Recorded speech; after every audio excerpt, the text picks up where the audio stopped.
Ons lees die oordenking vir 21 November uit Die Here is my herder, met die vriendelike vergunning van Lizet Marie.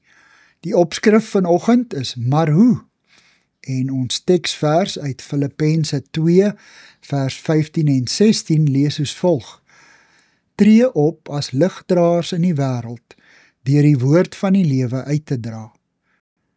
As kinders het ons met oorgawe die bekende Halleluja lied gesing, laat ons skyn vir Jesus met 'n helder glans. Skitter soos die sterre aan die hemeltrans. In die donker wêreld, skyn dan, skyn, jy in jou klein hoekie en ek in myn. Om te skyn vir Jesus klink reg en maklik. Die skitterende sterreliggies roep 'n helder prentjie op wat maklik geromantiseer kan word. Uit die praktyk weet ons hoe moeilik dit is om ons lampe, kersse en elektriese ligte in ons gewone dag-tot-dag lewe aan die brand te hou. Om 'n skynende lig vir God te wees, vra volgehoue toewyding. Ons lig hou nie eensklaps op met brand nie. Dit kwyn stadig. Ons kerspit brand geleidelik laer, totdat die vlammetjie in die laaste bietjie was versmoor word. Ons parafien word stadig aanminder en die lamp se gloed flouer.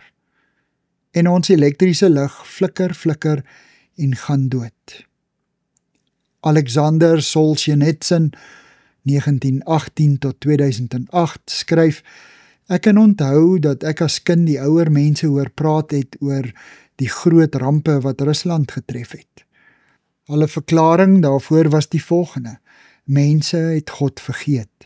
Dit is hoekom al hierdie dinge gebeur het. Hy skryf verder hoe hy meer as 50 jaar aan die geskiedenis van die revolusie geskryf en in die proses honderde boeke gelees en na persoonlike getuienisse geluister het. Tog, sê hy, wanneer ek vandag gevra sou word om die moontlike hoofoorsaak van die revolusie te formuleer, sal ek die woorde wat ek as kind gehoor het herhaal. Mense het God vergeet. Dit is hoekom al hierdie dinge gebeur het. Here, laat my lig nooit verdof nie. Amen.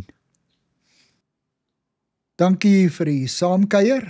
Ek deel Lizet se kontak en webblad besonderhede in die inligtingsparagraaf van hierdie voorlesing. Daar is ook skakels na voorlesings van Lizet se ander publikasies wat op hierdie platform beskikbaar is.